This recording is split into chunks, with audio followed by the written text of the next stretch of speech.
Welcome to ഇംബോൾ. So നമ്മൾ നോക്കാൻ പോകുന്നത് introduction to pharmaceutical sales and marketing ആണ്. വളരെ ഇമ്പോർട്ടൻ്റ് ഒരു ടോപ്പിക്കാണ്. അതായത് ഇവിടെ നമ്മൾ രൂപ കൊടുക്കുക അല്ലെങ്കിൽ കച്ചവടം ചെയ്യുക എന്നുള്ളതിനേക്കാൾ മോർ ഓവർ കൂടുതലായിട്ടുള്ള കാര്യങ്ങളൊക്കെ പഠിക്കുന്നത് ഈ ഒരു ഭാഗത്തു നിന്നായിരിക്കും. സോ ഫസ്റ്റ് ഓഫ് ഓൾ എന്താണ് ഫാർമസ്യൂട്ടിക്കൽസിൽ സെയിൽസ് എന്ന് പറയുന്നത് കേട്ടോ. സോ സെയിൽസ് എന്ന് പറയുന്നത് ഒരു ട്രാൻസാക്ഷൻ ആണെന്ന് മാത്രം വിചാരിക്കരുത്. അവിടെ റിസർച്ച്, ഡെവലപ്മെന്റ്, എഫേർട്ട്, റിലേഷൻഷിപ്പ്, ഇതൊക്കെ ഭയങ്കര ഇമ്പോർട്ടൻ്റ് ആയ കുറേ കാര്യങ്ങളാണ്. സോ ഫസ്റ്റ് ഓഫ് ഓൾ ഒരു ഫാർമസ്യൂട്ടിക്കൽസിൽ അല്ലെങ്കിൽ ഒരു ഫാർമസ്യൂട്ടിക്കൽ സെയിൽസ് ടീമിന് എന്തോ കാര്യങ്ങളാണ് അറിയേണ്ടത്. അപ്പം വേണമെങ്കിൽ ചോദിക്കാം, different type of pharmaceuticals sales എന്നൊരു ക്വസ്റ്റ്യൻ ചോദിച്ചു കഴിഞ്ഞാൽ നിങ്ങൾ ഇത് വേണം എഴുതാൻ. The first one is product knowledge. അതായത് നമ്മൾ വിൽക്കാൻ പോകുന്ന സാധനം അല്ലെങ്കിൽ നമ്മൾ എന്താണോ വിൽക്കുന്നത് അതിനെപ്പറ്റി ഒരു നോളജ് ഉണ്ടായിരിക്കണം അല്ലേ. അപ്പം സെയിൽസ് റെപ്രസെന്റേറ്റീവിന് ആരാണോ വിൽക്കുന്നത് അയാൾക്ക് എന്തുണ്ടാവണം? നോളജ് ഉണ്ടായിരിക്കണം.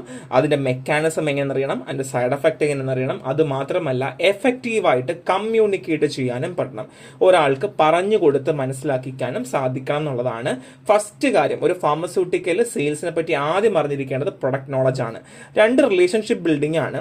അതായത് നമ്മൾ ബേസിക്കലി ഇപ്പോൾ ഫിസീഷ്യനും ഫാർമസിസ്റ്റ്, ഡോക്ടർ, ഫാർമസിസ്റ്റ്, നേഴ്സ്, അങ്ങനെ മറ്റുള്ള എല്ലാ സ്റ്റാഫുമായിട്ട് നമ്മൾ എന്ത് ചെയ്യണം? ഒരു റിലേഷൻഷിപ്പ് മെയിൻറ്റെയിൻ ചെയ്യണം, അല്ലെങ്കിൽ ഒരു റാപ്പും നമ്മൾ മെയിൻറ്റെയിൻ ചെയ്യേണ്ട ആവശ്യമാണ്. എന്തിനു വേണ്ടിയിട്ടാണ്?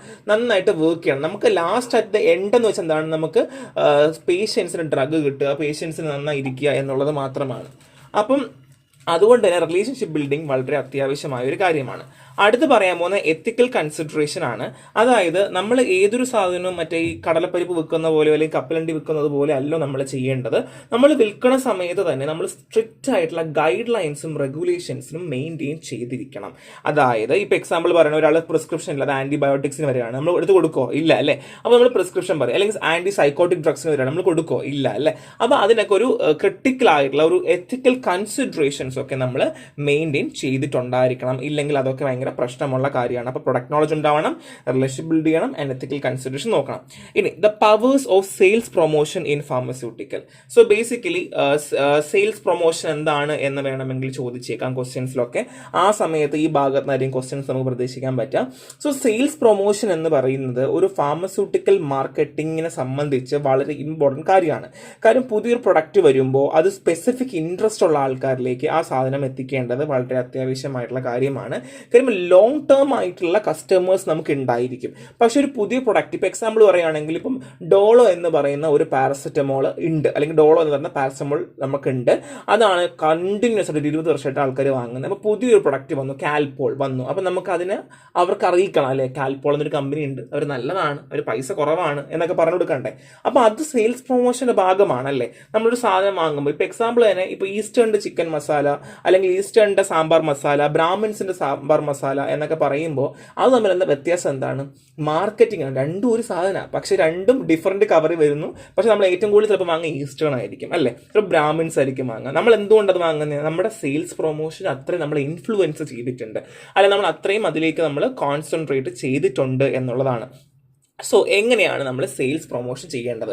First of all target audience, ആർക്കാണോ വേണ്ടത് അല്ലെങ്കിൽ ആർക്കാണോ ഇത് ബെനിഫിറ്റ് ആവുക അവരെ നമ്മൾ ഐഡന്റിഫൈ ചെയ്യണം, ഓഡിയൻസിനെ ഐഡന്റിഫൈ ചെയ്യുക.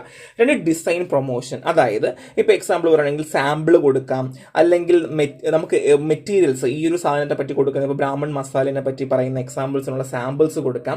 സോ നമുക്ക് മരുന്നുകളിൽ പറ്റില്ല കേട്ടോ, നമുക്ക് മെഡിസിനൊക്കെ സാമ്പിൾ കൊടുക്കാൻ പറ്റുമോ? അങ്ങനെ നമ്മൾ കൊടുക്കാറുണ്ട്, ഡോക്ടേഴ്സിനും കൊടുക്കാറുണ്ട്. ഡോക്ടേഴ്സ് എന്ത് ചെയ്യാറുണ്ട്? ആവശ്യമുള്ള ആൾക്കാർ കൊടുക്കാറുണ്ട് അല്ലേ. പക്ഷെ നമുക്ക് ഡയറക്റ്റ്ലി നമുക്ക് പറയാൻ പറ്റില്ല, നിങ്ങൾ ഈ സാമ്പിൾ ഉപയോഗിച്ചിട്ട് പറയൂ, അല്ലെങ്കിൽ പറയുവാണ് ഇത് ക്യാൻസർ ഉള്ള മരുന്നാണ്, നിങ്ങളൊന്ന് ഉപയോഗിച്ചിട്ട് സാമ്പിൾ കൊടുത്തിട്ട് പറയൂ എന്ന് പറയൂ, ഇല്ലല്ലേ. നെക്സ്റ്റ് ഇംപ്ലിമെന്റ് ക്യാമ്പയിൻ ആണ്. ക്യാമ്പയിൻ ചെയ്യാൻ പറ്റും കേട്ടോ, അതായത് മെഡിക്കൽ കോൺഫറൻസ്. അതായത് ഇപ്പോൾ എക്സാമ്പിൾ ക്യാമ്പയിൻ ഇവിടെ ചെയ്യുന്നത് മിക്കവാറും ഡോക്ടേഴ്സിനൊക്കെ ആയിരിക്കും, ഒരിക്കലും പേഷ്യന്റ് വൈസ് ചെയ്യാറില്ല. പിന്നെ ഒരു കാര്യം, നമ്മളെ ഫാർമസിയിൽ ഡ്രഗ്സ് മാത്രമല്ല വിൽക്കുക അല്ലേ, നമ്മൾ അതിനേക്കാൾ കൂടുതലായിട്ട് ഇപ്പോൾ എക്സാമ്പിൾ ന്യൂട്രാസ്യൂട്ടിക്കൽസ്, അല്ലെങ്കിൽ കുറച്ച് പൊടി, കോംപ്ലാൻ, ഹോർലിക്സ് ഒക്കെ പൊടിയൊക്കെ വിൽക്കുന്നുണ്ടാവില്ലേ. അപ്പോൾ അതും ഒക്കെ നമുക്ക് എന്ത് ചെയ്യാം? അഡ്വർടൈസ്മെന്റ് ഒക്കെ ചെയ്യാം. അതിന് പ്രശ്നങ്ങളോ കാര്യങ്ങളോ ഇല്ല. പക്ഷെ ഡ്രഗ്സ് ഒന്നും നമുക്ക് എന്ത് ചെയ്യാൻ പറ്റില്ല. ഡ്രഗ്സ് നമുക്ക് ക്യാമ്പയിൻ ചെയ്യാം, മാർക്ക് ചെയ്യാം, അല്ലെങ്കിൽ അഡ്വർടൈസ് ചെയ്യാം, മാർക്ക് ചെയ്യാം. ഡോക്ടേഴ്സിനും ഹെൽത്ത് കെയർ പ്രൊഫഷനും ചെയ്യാം. നിങ്ങൾ ഈ മരുന്ന് സജസ്റ്റ് ചെയ്തു, നല്ല ക്വാളിറ്റി ഉള്ള മെഡിസിൻ ആണ്, അല്ലെങ്കിൽ ക്വാളിറ്റി അഷുറൻസും ഒക്കെ കംപ്ലീറ്റ് ചെയ്ത് വരുന്ന ഡ്രഗ് ആണ്, നമുക്ക് ധൈര്യമായിട്ട് പറയാൻ പറ്റും. പിന്നെ നമ്മൾ എന്ത് ചെയ്യണം? ഈ വാല്യൂ ഡ്രസ്സിൽ നമുക്ക് ലാസ്റ്റ് അനലൈസ് ചെയ്യണം, നമ്മളിത് ചെയ്തുകൊണ്ട് നമുക്ക് എന്തെങ്കിലും മാറ്റം ഉണ്ടോ. ഇപ്പോൾ എക്സാമ്പിൾ 3 കാൽപോളാണ് വിൽക്കുന്നതെങ്കിൽ നമ്മൾ സെയിൽസ് പ്രൊമോഷൻ ചെയ്തതിനു ശേഷം 20 എണ്ണം വിറ്റു. ദാറ്റ് മീൻസ് നമ്മുടെ സെയിൽസ് പ്രൊമോഷൻ വർക്ക് ചെയ്തു. അപ്പം നിങ്ങൾ ഇത്രയും കാര്യങ്ങൾ നിർബന്ധമായിട്ടും നോക്കി വെക്കേണ്ടത് അത്യാവശ്യമാണ്. So objectives of pharmaceutical sales promotion. So sales promotion objectives ഉണ്ടോ? The first one is develop brand loyalty. അതായത് ഇപ്പൊ എക്സാമ്പിൾ, ഇപ്പൊ കാൽപോൾ എന്ന് പറയുന്ന ഗുളിക, അത് ഇപ്പൊ നമ്മൾ ചില പറയാം നമുക്ക് ഡോളോ ഉണ്ടോ എന്ന് ചോദിക്കാം. ഡോളോ ചോദിക്കാൻ കാര്യം എന്തുകൊണ്ടാണ്? അത് അതിൻ്റെതായ ഒരു ബ്രാൻഡ് അവർ ഡെവലപ്പ് ചെയ്ത് വെച്ചിട്ടുണ്ട് അല്ലേ. അപ്പോൾ ഒരു ബ്രാൻഡ് ഡെവലപ്പ് ചെയ്യുക, അല്ലെങ്കിൽ ഒരു ബ്രാൻഡിനെ സംബന്ധിച്ച് അതിന്റെ ക്വാളിറ്റി, അതിന്റെ സർവീസ്, അങ്ങനെയുള്ള എല്ലാ കാര്യത്തിലും എല്ലാവരും ഓക്കെ ആയതുകൊണ്ടാണ് ആ ഒരു ബ്രാൻഡ് അങ്ങനെ നെയിം ഉള്ളത്. രണ്ട്, എൻഹാൻസ് കമ്പനി ഇമേജ്. അതായത് നമ്മുടെ ഫാർമസ്യൂട്ടിക്കലിന് ഒരു കമ്പനി ഇമേജ് കൊടുക്കും ഈ സെയിൽസ് പ്രൊമോഷൻ. എങ്ങനെയാണ് കൊടുക്കുന്നത്? അതായത് മറ്റുള്ള ആൾക്കാർ ഇത് ഉപയോഗിച്ച് കഴിയുമ്പോൾ, അല്ലെങ്കിൽ മറ്റുള്ള ആൾക്കാരുകൾ ഇത് ബേസിക്കലി ഉപയോഗിച്ച് തുടങ്ങി കഴിയുമ്പോൾ എന്ത് സംഭവിക്കും? നമുക്ക് ഒരു ഇമേജ് വരും, അവരത് നല്ലതാണ് എന്ന് പറയും അല്ലേ. സോ നമ്മുടെ ഇമേജ്, ഫാർമസ്യൂട്ടിക്കൽ ഫേംസിന് ഈ ഒരു സെയിൽസ് പ്രൊമോഷൻ കാരണം നമുക്ക് എന്ത് ചെയ്യാൻ പറ്റും? കമ്പനി ഇമേജ് കൂട്ടാൻ പറ്റും. Encourage product trials. സോ നമ്മൾ ഓൾറെഡി പറഞ്ഞതുപോലെ സെയിൽസ് പ്രൊമോഷൻ നമ്മൾ ട്രയൽസ് കൊടുക്കാറുണ്ട്, അല്ലെങ്കിൽ സാമ്പിൾസ് കൊടുക്കാറുണ്ട് അല്ലേ. അപ്പോൾ സാമ്പിൾസ് നമ്മൾ ഒരു കാരണവശാലും ആർക്ക് കൊടുക്കില്ല? നമ്മൾ പേഷ്യൻസിന് കൊടുക്കില്ല, ഡോക്ടേഴ്സിനൊക്കെ ആയിരിക്കും കൊടുക്കണ്ടാവുക അല്ലേ. അപ്പം നമ്മൾ ഇത് കൊടുക്കുന്നതിന്റെ ഭാഗമായിട്ട് നമുക്ക് എന്ത് സംഭവിക്കും? നമുക്ക് കൂടുതലായിട്ട് സെയിൽസ് കൂടാനുള്ള ചാൻസ് ഉണ്ട്.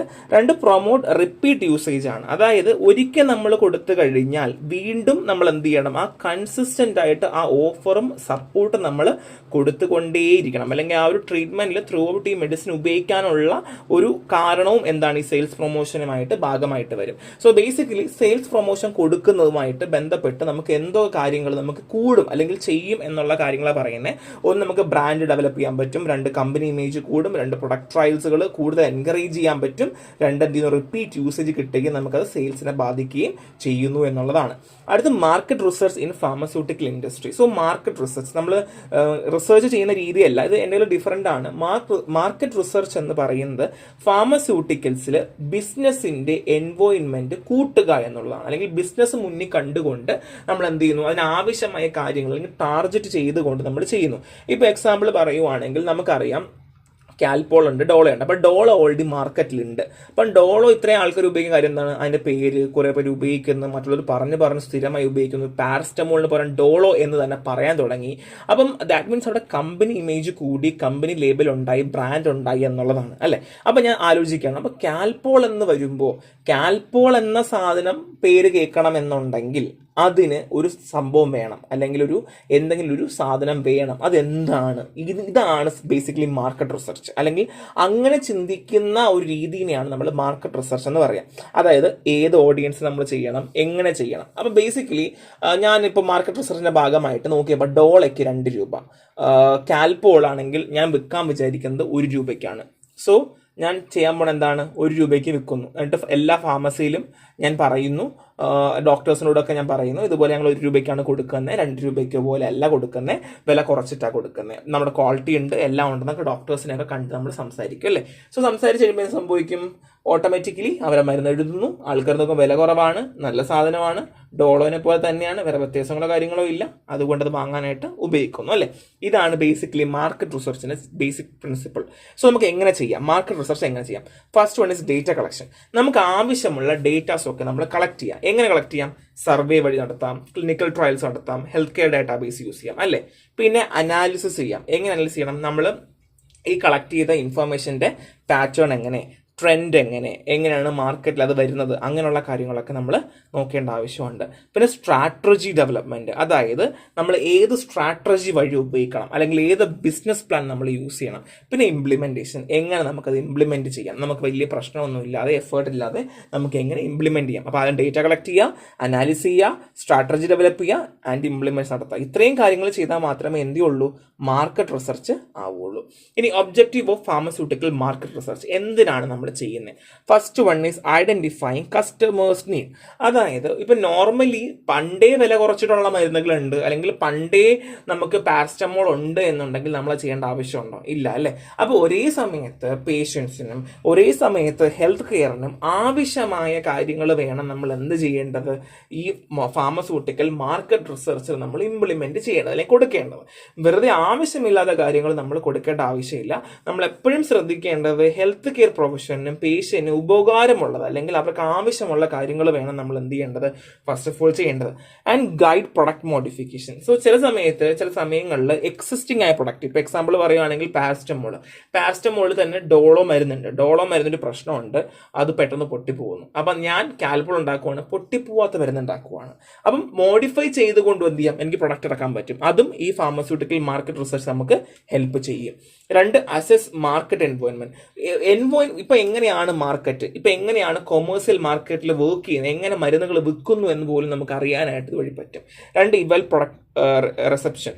അതായത് എങ്ങനെയാണ് കസ്റ്റമേഴ്സ് റിയാക്ട് ചെയ്യുന്നത്, പുതിയ പ്രൊഡക്റ്റ് നമ്മൾ കൊടുത്തു കഴിയുമ്പോൾ അവരത് ഉപയോഗിക്കുന്നുണ്ടോ, അവർക്കത് ഇഷ്ടപ്പെടുന്നുണ്ടോ എന്നുള്ള കാര്യങ്ങൾ നമുക്കത് അറിയുന്ന കാര്യങ്ങൾ തന്നെയാണ്.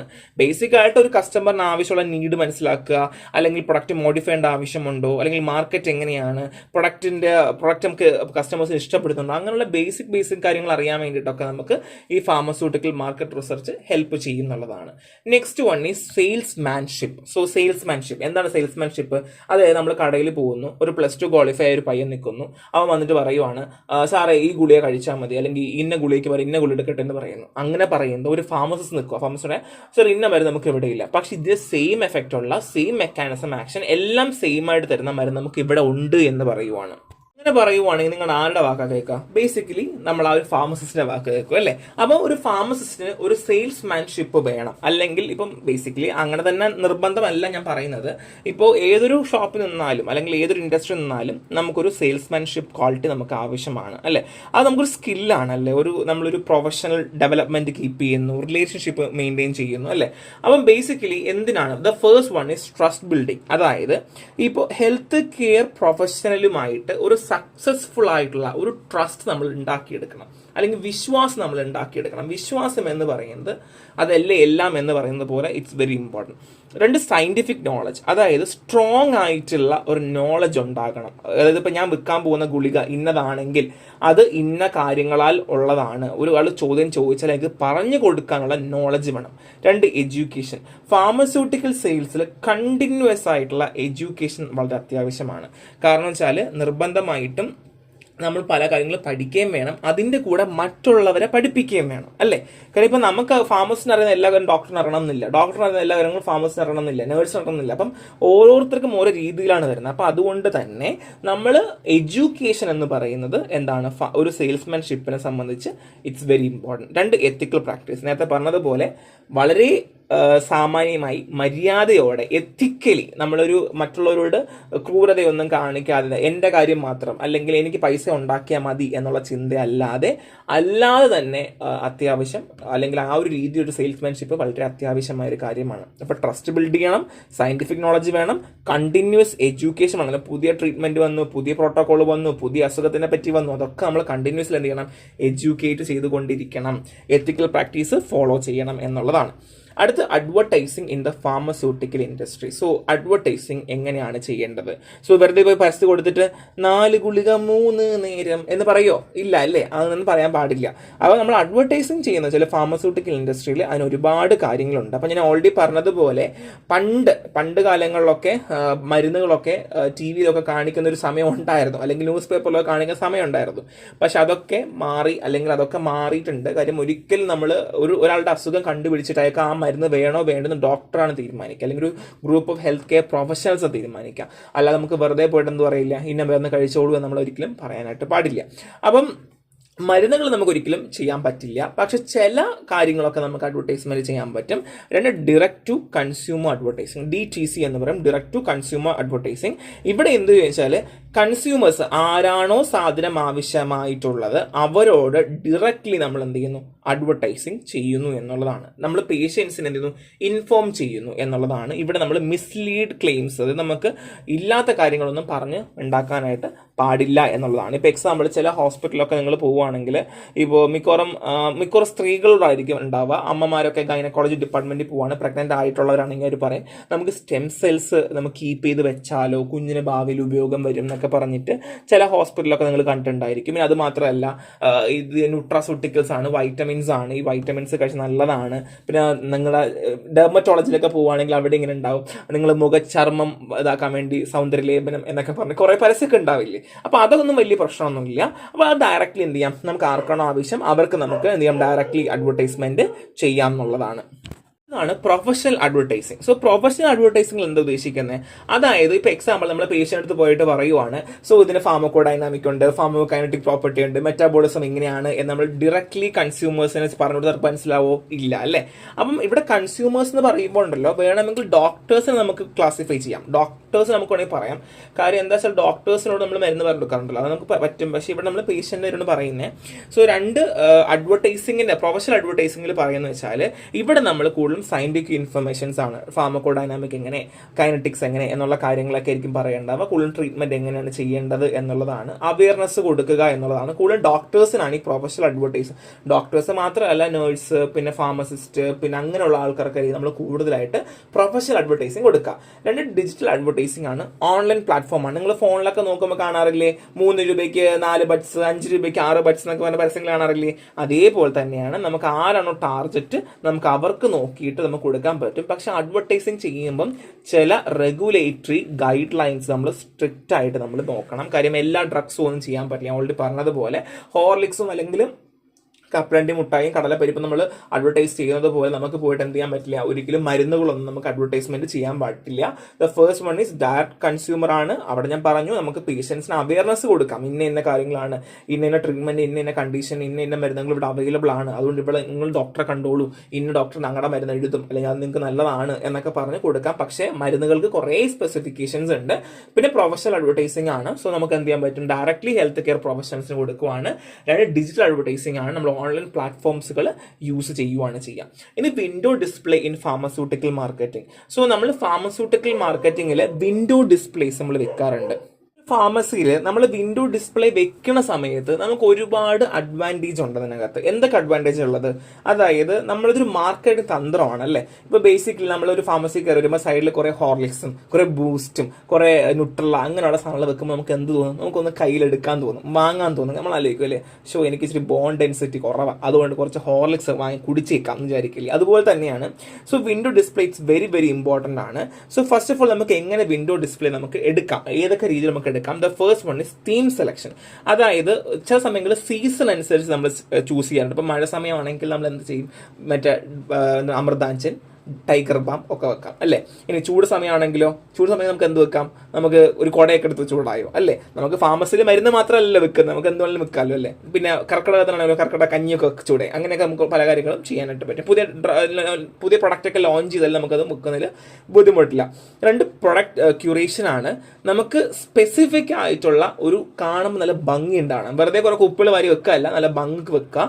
രണ്ട് ഇൻഫർമേഷൻ എലമെന്റ്സ്, അത് കാണുമ്പോൾ അവർക്ക് മനസ്സിലാണ്, ചെറിയ സൈനോ സിഗ്നലോ കൊണ്ട് മനസ്സിലാകണം ഇത് ഇന്ന സാധനമാണ്, ഇന്നതിന് വേണ്ടിയുള്ളതാണ് എന്നവർക്ക് മനസ്സിലാക്കണം. രണ്ട് ലൈറ്റ് ആൻഡ് മെയിൻ്റെനൻസ്, നല്ല ലൈറ്റ് ഉണ്ടാവണം. കാര്യം കാണുമ്പോൾ മനസ്സിലാവണ്ടേ, അല്ലെങ്കിൽ ഭംഗി ഉണ്ടാവണം. ഇപ്പോൾ നിങ്ങൾ എക്സാമ്പിൾ അപ്പോളോ പോലുള്ള ഫാർമസിയിലൊക്കെ പോകുകയാണെങ്കിൽ ഭയങ്കര ഭംഗിയെ കാണാം അല്ലേ. ചില ഭംഗിയൊക്കെ ഉള്ള ഒരുപാട് ഫാർമസീസ് ഉണ്ട്. അപ്പോൾ അതുപോലെ നല്ല ഭംഗിക്കും വെക്കേണ്ടത് വളരെ അത്യാവശ്യമാണ്. സോ ഇത് ഇത്രയും പഠിക്കുക, ഇറ്റ്സ് വെരി ഇമ്പോർട്ടൻറ്റ്. മിക്കവാറും ചോദിക്കാനുള്ള ചാൻസ് കൂടുതലാണ്. So integrating sales and marketing strategy. So ഇതൊരു എക്സ്ട്രാ പോയിന്റ് ആണ്. സോ നമുക്ക് അത്ര വലിയ അത്യാവശ്യമുള്ള കാര്യമൊന്നുമല്ല. സോ മാർക്കറ്റിംഗ് സ്ട്രാറ്റജീസും എങ്ങനെയാണ് സെയിൽസിലും മാർക്കറ്റിംഗ് സ്ട്രാറ്റജി ഇങ്ങനെ ഒരുമിച്ച് കൊണ്ടുവരാം. So collaborative planning. സോ നമ്മൾ എന്ത് ചെയ്യുക, ഒരുമിച്ച് വർക്ക് ചെയ്യുക, പല കാര്യങ്ങൾ നമ്മൾ നോക്കിയിട്ട് ഒരുമിച്ച് വർക്ക് ചെയ്യുക. പിന്നെ മെട്രിക് ഷെയർ ചെയ്യുക. അതായത് നമുക്ക് മറ്റുള്ളത് പോലെയല്ല, നമ്മൾ ഒരുപാട് എഫേർട്ട് ഇട്ടുകൊണ്ട് കോമൺ ഗോൾ എന്താണെന്നുള്ള ഐഡന്റിഫൈ ചെയ്ത് നമ്മൾ എന്ത് ചെയ്യുക, നമ്മൾ ഒരുമിച്ച് വർക്ക് ചെയ്യുക. And technology integration. ഒരുപാട് ടെക്നോളജി നമുക്ക് അവൈലബിൾ ആണ്. അഡ്വാൻസ് CRM സിസ്റ്റം പോലുള്ള ഡിജിറ്റൽ ടൂൾസുകൾ അവൈലബിൾ ആണ്, അത് നമുക്ക് ഇൻറ്റഗ്രേറ്റ് ചെയ്യാം. ഇത് അത്ര വലിയ ഇമ്പോർട്ടൻ്റ് അല്ല കേട്ടോ, നമുക്ക് ഇത്രയും പഠിക്കാനില്ല. പക്ഷേ നമുക്ക് എക്സ്ട്രാ പോയിന്റ് നിങ്ങൾക്ക് എഴുതണമെങ്കിൽ ഈ 2 പോയിന്റുകളൊക്കെ എഴുതിയാൽ ഇച്ചിരി മാർക്ക് കിട്ടും. അതുകൊണ്ട് വെച്ചാണ് ഇതുവരെ പഠിച്ചാൽ മതി, ഇതിന് മുന്നേ വരെ പഠിച്ചാൽ മതി, അങ്ങോട്ട് പഠിച്ചില്ലെങ്കിലും കുഴപ്പമില്ല കേട്ടോ. സോ എത്തിക്കൽ കൺസിഡറേഷൻ ആണ്. സോ ഇത് നിങ്ങൾ ജസ്റ്റ് ഒന്ന് വായിച്ച് നോക്കിയാൽ മതി. എത്തിക്കൽ കൺസിഡറേഷൻ എങ്ങനെയൊക്കെയാണ്, നമ്മൾ ട്രാൻസ്പെറൻസി, ഫുൾ ഇൻഫർമേഷൻസ് നമ്മൾ ഡിസ്ക്ലോസ് ചെയ്യണം.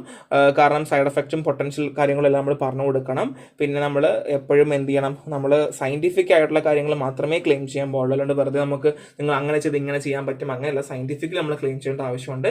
പേഷ്യൻ്റെ പ്രൈവസി വളരെ അത്യാവശ്യമാണ്. മാർക്കറ്റ് റിസർച്ച് ചെയ്യുമ്പോൾ നമ്മൾ പേഷ്യൻ്റെ പ്രൈവസി ഒന്നും പുറത്തുവിടാൻ പാടില്ല, മറ്റുള്ള അറിയിക്കാനൊന്നും പാടില്ല എന്നുള്ളതാണ്.